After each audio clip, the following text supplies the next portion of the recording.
Yeah, I got, I've been 28 years. Wow. So yeah, so there were still survivors in that room. You know, after Basically everyone. kind of checking it out, the first 10, 12, and then it dawned on me, dude, you're vested, you can't leave. I know. You know, and so you get vested in retirement. Well, yeah, basically, yeah. Leave right now. So, you know, the last half of the year, and it's been, don't get me wrong, I'm getting perfect. You know what, we're still there doing it. I've had different jobs. I'm still very Yeah, you guys have done your job. Yes, it has. I work mostly on the studio, and I'm getting tired of getting calls and like that. For Texas. All that's been really hard the last couple of years. Just the bureaucracy works. All this stuff.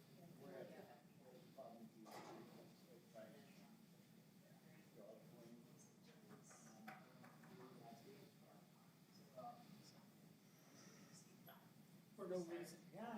If there's a reason, it's like, okay. Here, I can stand it. some do, some don't. That's okay. Hey, how's it going? Hanging in there. Yep.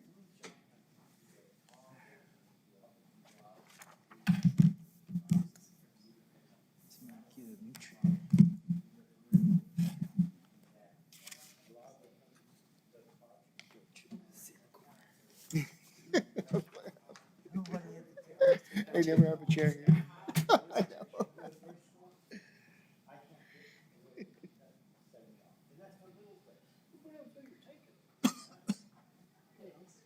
Yeah, everything's gone nuts, and that's what I said.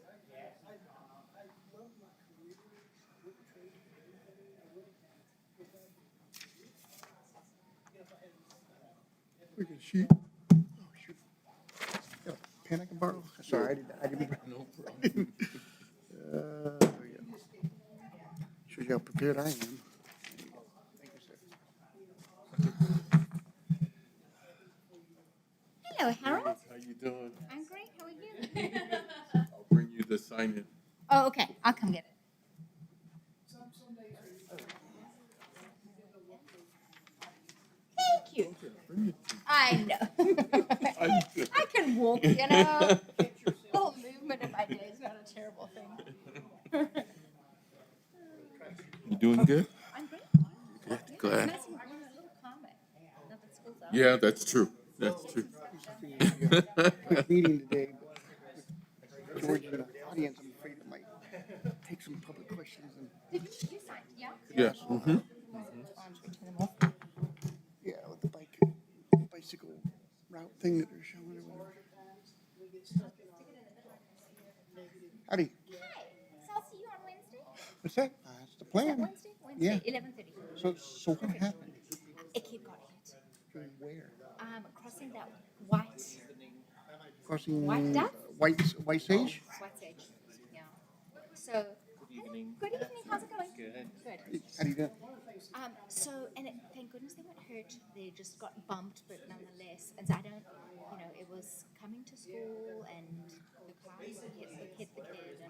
And so there's no sidewalk there. The roads are very wide.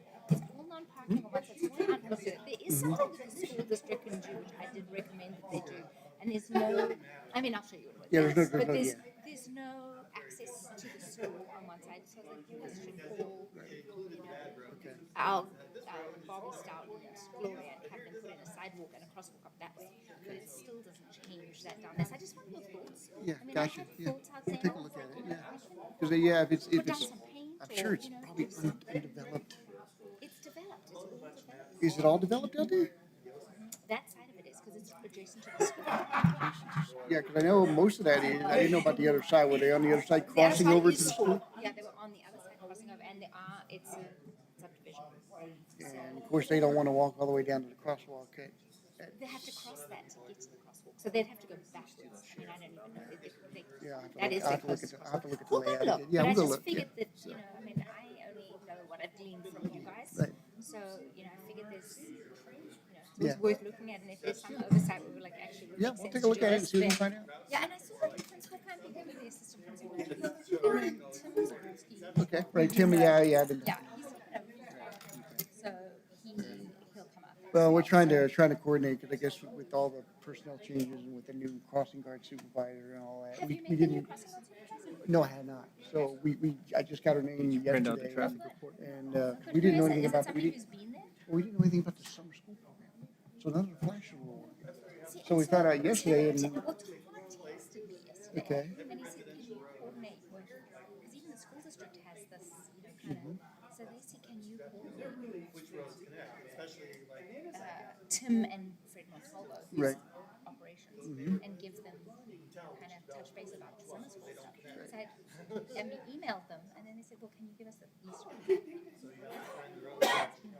mean, don't we do this every single year?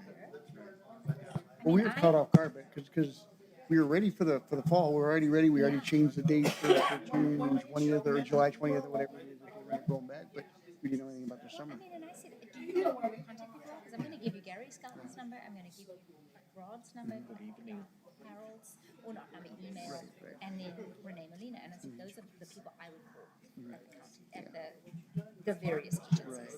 And I'm still learning. Yeah, I'm still learning the flashers myself. 'Cause we had Yeah. trouble on Good afternoon, everyone. it. Thank you. We have a little bit of an awkward situation where I'm still showing pre-4, but it looks like we do not have a chair and we're not going to have a vice chair. So I am going to have to call the meeting to order, and then we will have to have a quick election to elect a temporary chair to preside over today's meeting. That person cannot be me, so one of you will have to bite the bullet on this one. So we do intend, I'll just say this for the benefit of everyone, for item number 6.1, we do want to take a recess for that to allow everyone to get off of the dais and take a look at the map. I know a couple of you are on the BPAC and have seen the map already, but it's different.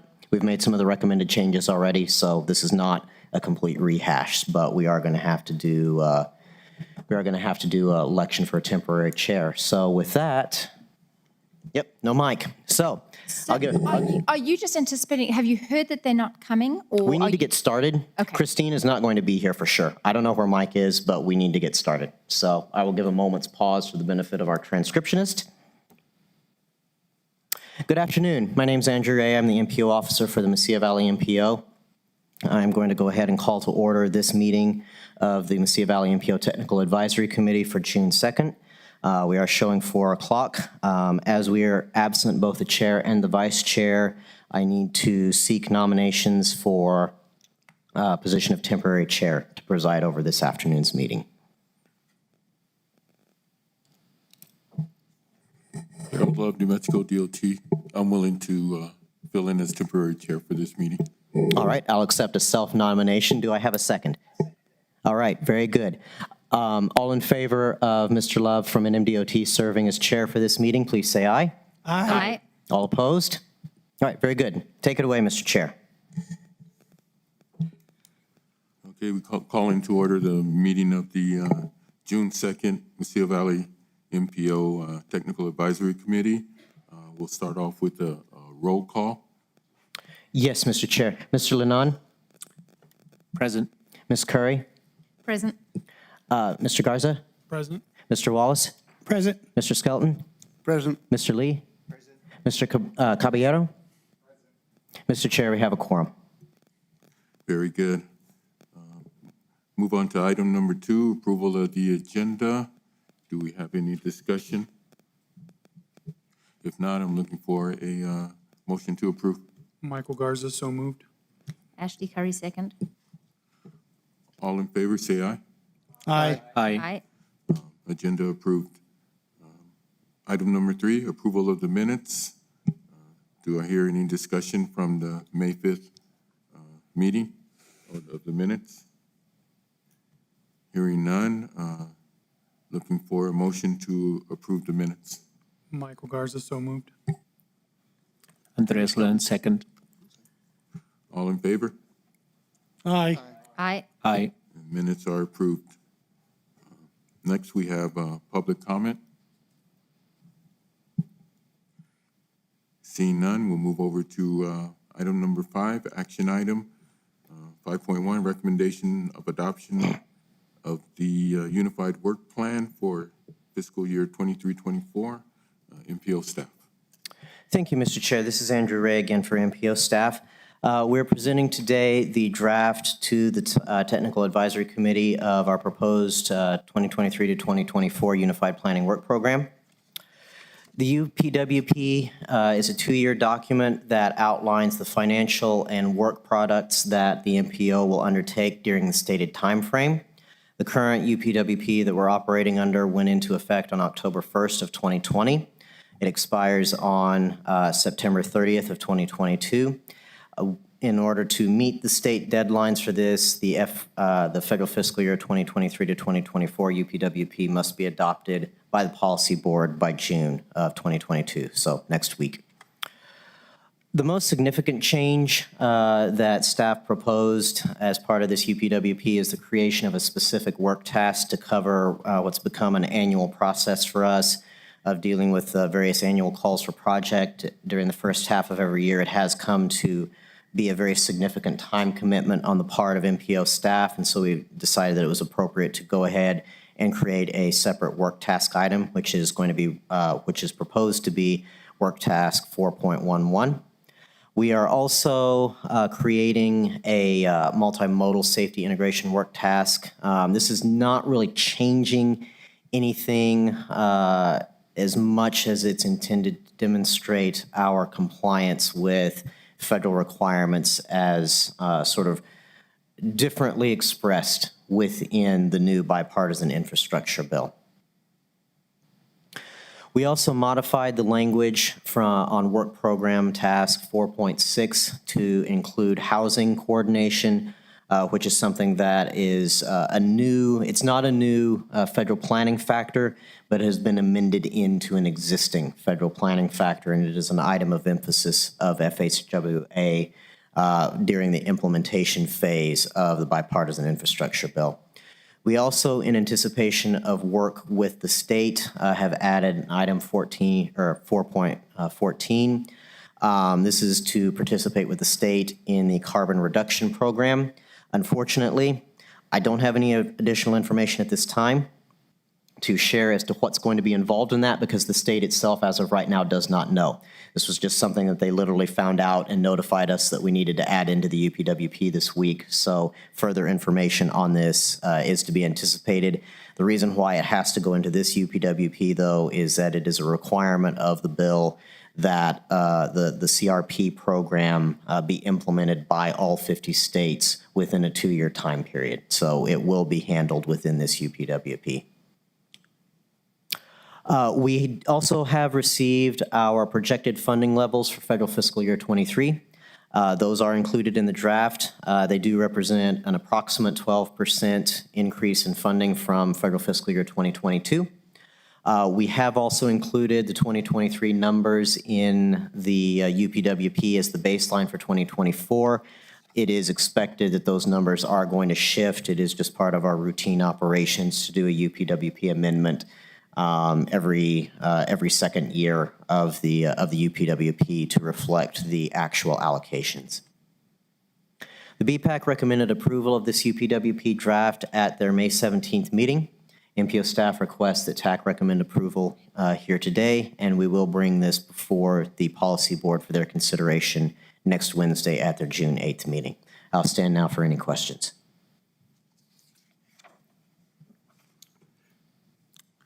Mr. Chair, I have a question. Yes. Dave Wallace. Mr. Ray, you said 12% increase in budgets from 22 to 23, or from those expected in 23. Is that enough to at least keep us even? Or is that 12%, given the state of inflation and the economy, actually going to set us behind? Mr. Chair, Mr. Wallace, that is a very good question. The good news with regards to this is these are operational funds. So there's no infrastructure budget. The MPO doesn't operate or maintain any infrastructure, so we're not being hit with the same kind of problems that I know all of the member jurisdictions of this MPO are being hit with. We're actually having some significant issues with project delivery right now because, and in the specific case I'm thinking of, the grant was awarded in 2019, and those 2019 dollars are not covering the costs now in 2022. I am fully expecting that there is going to be repeated problems with this until the inflation and cost of materials stabilizes, which it will do eventually. But we're going to have to be flexible procedurally within this MPO about how we deal with these problems because unfortunately, most of the time, these things blow up at the last possible moment and people don't know about it until it's too late to follow the usual MPO process. We may very well have an agenda item at next Wednesday's meeting dealing with this very issue. Okay, thank you. Mr. Chair, Yes. Mr. Ray, I have a question at the Reslinen.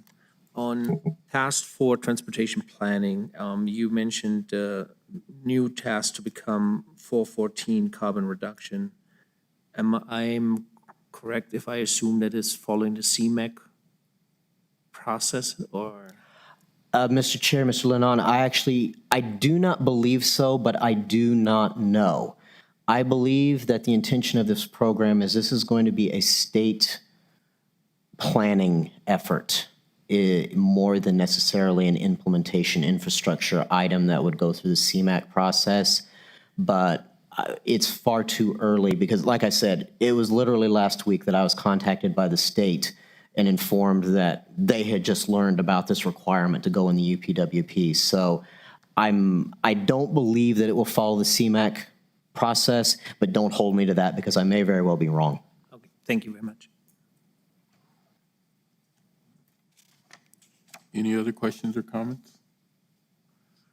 Looking for a motion to recommend the adoption of the Unified Plan Work Program to the Policy Board. Michael Garza, so moved. Ashley Curry, second. All in favor? Aye. Aye. Aye. Approved. All right. Thank you, Mr. Chair. Next, we move on to item 6.1. This is where we're going to take our, We have a presentation that we would like to give first, and then we will make a request to have a vote to go into recess. But anyway, at this time, I would like to introduce Ms. Katerina Provingi.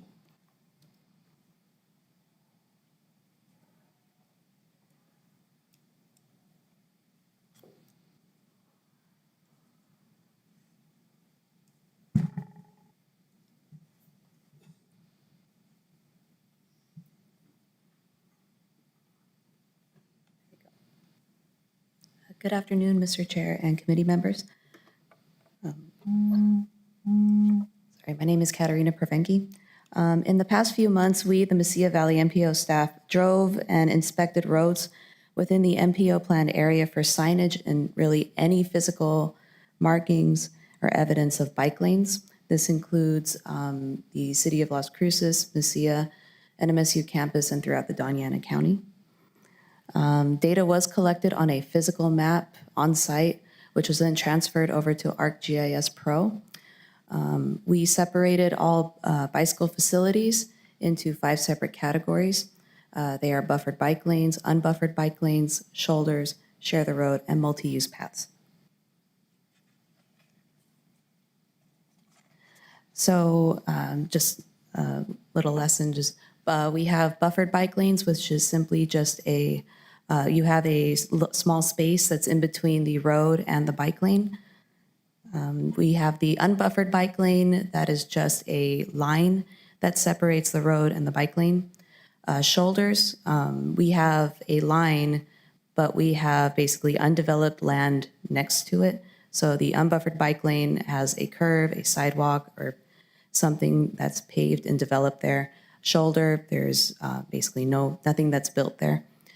We have share the road. There is nothing that separates the bike lane and the road. They just have to share the road. And we have multi-use paths that are for cyclists and pedestrians. So when creating this map, we chose a color scheme with the publication of the map in mind. One thing to consider is color blindness. within the community. So basically, color blindness, cone cells in someone's eyes don't work normally, and two colors can look very similar to one another. So if you look over here, we have red and orange. They look very similar.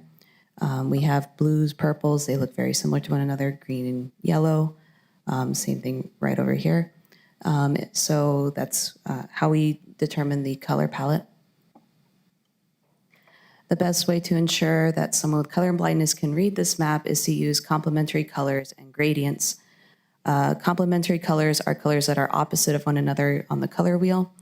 So we have yellow, purple, orange, blue, red, and green. We went ahead and went with a blue and orange. And then with a gradient, you go from a very bright shade, a very light shade, to a darker shade. So on the map, you'll see these are our contents. We have the 5 types of bicycle facilities. We also have the roads, parks, Las Cruces Public Schools. We did include the city of Las Cruces, Diana County, Mesilla, NMSU, and we did make sure to mark the railroads. And so this is the result. The map that we're going to show you today does have a few changes from this, but this is basically the end result of the map. Again, this is what is physically there. There is evidence that this is a bike lane. And I went ahead and focused on specific areas on the edges. So North Valley and Picacho Hills, just so it's easier to read. We also have East Mesa and Soledad Canyon, and South Valley as well. So these are the statistics, but this is from the first time we created the map. We did make changes and add more multi-use paths and shoulders. So these numbers are incorrect. They will be updated next time. Basically, in the end, the multi-use paths went up to 34%. And so far, I have not run the numbers yet, but we do have more than 200 miles of total bike length of facilities. Different ways we can utilize this data. Utilitarian and recreational cyclists can use this. And we can use this to promote tourism. We, the MPO staff, can use it for facility planning, facility connectivity planning, bicycle-friendly community applications, and of course, safe routes to school. Mr. Chair, at this time, MPO staff would like to request a motion for a recess for the committee to inspect the map. Do I hear a motion? Ashley Curry, so moved. Michael Garza, second. All in favor? Aye. Aye. Motion carried.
Are there any questions, comments?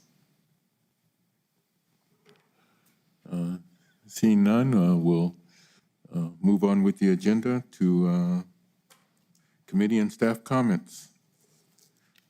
City of Las Cruces? No comment? Doña Ana County? I don't see a representative here. I'm from the county, but we don't have any, Okay. we don't have any updates yet. Town of Mesilla? Mr. Chair, Town of Mesilla is not with us today. Las Cruces Public Schools? Thank you, Mr. Chair. I'll just say school is out, but we had a very successful National Bike to School Month celebrations. I think off the top of my head, we had 146 kids biking and a number of other events that happened in the month of May. But we are gearing up, I think, as everybody knows, starting school early this coming school year. So we'll be starting on July the 20th for kindergarten 6th and 9th, and July 21st for the rest of the crew. That's it for me. Thanks. Roadrunner Transit?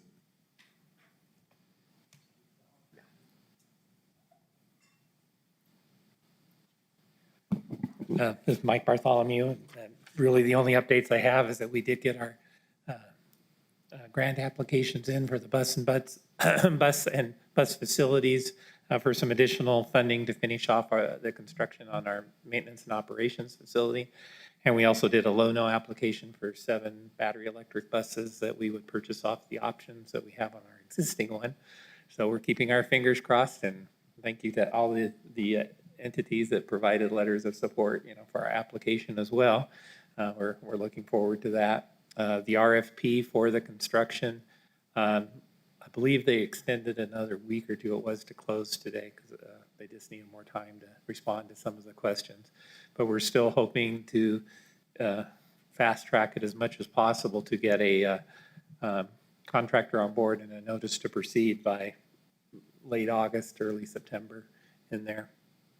So we can get that construction, especially of the charging infrastructure for our new buses built out at that new site, get that started.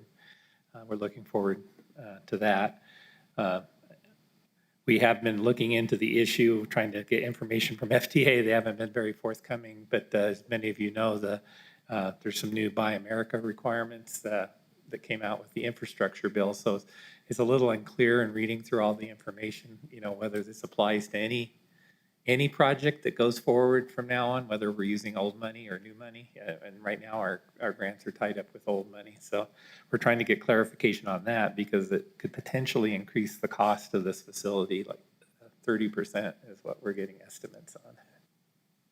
That's all I have. SCRTD? SCRTD is not here today, Mr. Chair. Then we'll move on to NMDOT project updates. Harold Love, New Mexico DOT, give an update. The only project we have going on is I-25 pavement preservation project near Radium Springs. And I'm thinking that project should be completed by the end of the month. Also on New Mexico 28, they're doing a widening and putting in a turn lane for a development that's starting up out there. And that's all I have. And with that, we'll move on to MPO staff updates. Thank you, Mr. Chair. This is Andrew Ray for MPO staff. The bylaws subcommittee, which we've been talking about a lot over the past couple of months, did meet last week. We had a very productive meeting. I'm currently in process of setting up a meeting with the City of Las Cruces administration to talk about some of the things that are in the bylaws that are going to touch the city kind of more closely than some of the other entities, partially because of the administrative and fiscal agent connection that we have with the City of Las Cruces. The other thing that I want to mention is that there is no TAC meeting in July. July is the month off. And then that this is the last TAC meeting here at Doña Ana County this year. Starting with the August meeting, we will be over at the City Hall, City of Las Cruces City Hall. So We will, of course, as usual, send out our annual reminders as that meeting gets closer. But we do want to remind everybody now, we will be changing venue, doing our annual change of venue. So that concludes my comments, Mr. Chair. Thank you. Moving on, public comment? And seeing none, our last item, looking for a motion to adjourn. Michael Garza, so moved. Ashley Curry, second. All in favor? Aye. We are adjourned. Did you always work with the county or?